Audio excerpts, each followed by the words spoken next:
So going back to the first passage again and looking at this from a realistic viewpoint, as we have up until the 20th century, most scholars,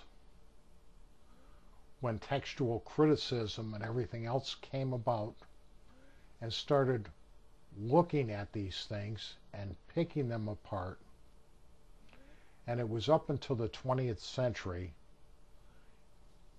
every reputable scholar, there were some that accepted it as truth, because there are some people out there that just don't want to give this up because this is the only thing near proof that they can find.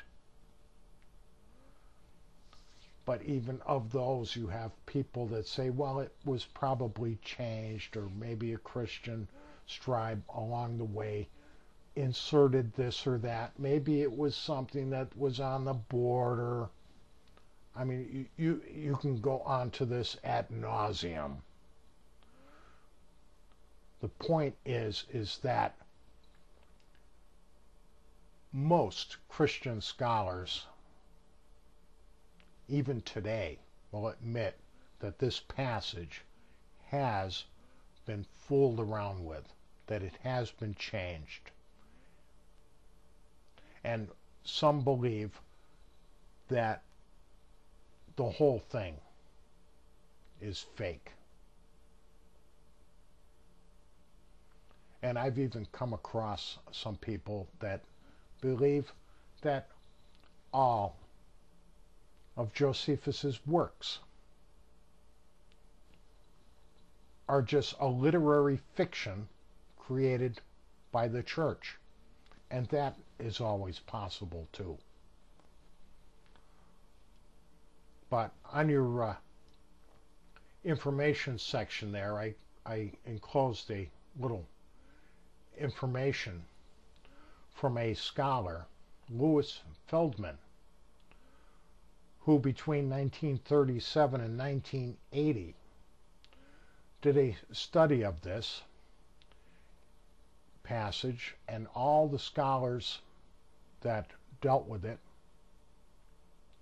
up to that point. So as you can see, all of a sudden, after mass majority of scholars, nearly every reputable scholar prior to the 19th or prior to the 20th century said the whole thing is a fraud, it's a Christian fraud, and that was the end of it. And then all of a sudden, in the 20th century, people start looking at it again.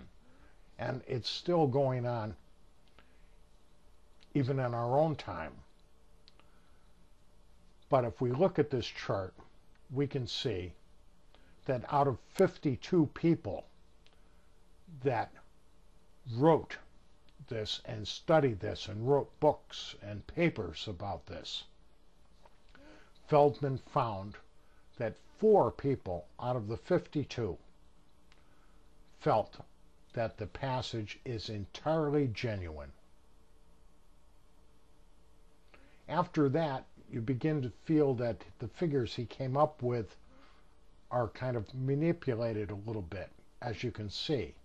6 of the 52, they receive it as mostly genuine, which means that they agree that there's part of that, more than likely he was the Christ, or that it's lawful to call him a man. Something within that passage, and there can't be talking about just the punctuation, as mostly genuine. But it's been changed somehow, which means it's an interpolation, which leads the point that if the gospel story is true, why would a Christian find it necessary to lie and change the testimony so it says something else, so they can look back and say, see, Josephus said this. This is factual history. Just reasoning in our own minds, we can say that knowing that Josephus was not a Jew, he would have never wrote this to begin with. So we play games now. 6% or 6 people out of the 52 that it's mostly genuine. Now we really get into playing word games. 20 that there are some interpolations in the passage. 9 people that there are several interpolations. And finally 13 that regard it as being a total interpolation. So from the 4 all through the rest, after the 4, there's agreement that the passage has been played with. Whether they've changed one word or they've added a word, somehow this is not original anymore. And it goes from mostly genuine to some interpolations to several interpolations. Well, if they lied about it, and all the texts that we have, every extant manuscript that we have of this, and I've gleaned in my research that the oldest one dates back to the 9th century, and I also came across a man called Vossius. I believe I've got that name correct. I haven't got it in front of me. Someone writing of him said that he claimed to have had in the 16th century a manuscript that did not have this passage in it at all. So even up until the 16th century, there were still texts out there that did not have this in it. But it looks like the church took care of that, because now every extant manuscript has this passage in it. But like I say, no one ever quoted it before Eusebius found it in the 4th century. And people that would have used this passage and could have used the passage, and people that were aware of Josephus's works and quoted other things out of his works, but never quoted this because it wasn't there yet. So anyways, looking at these figures that Mr. Feldman came up with, and just doing a little math, that's my information at the bottom, not his.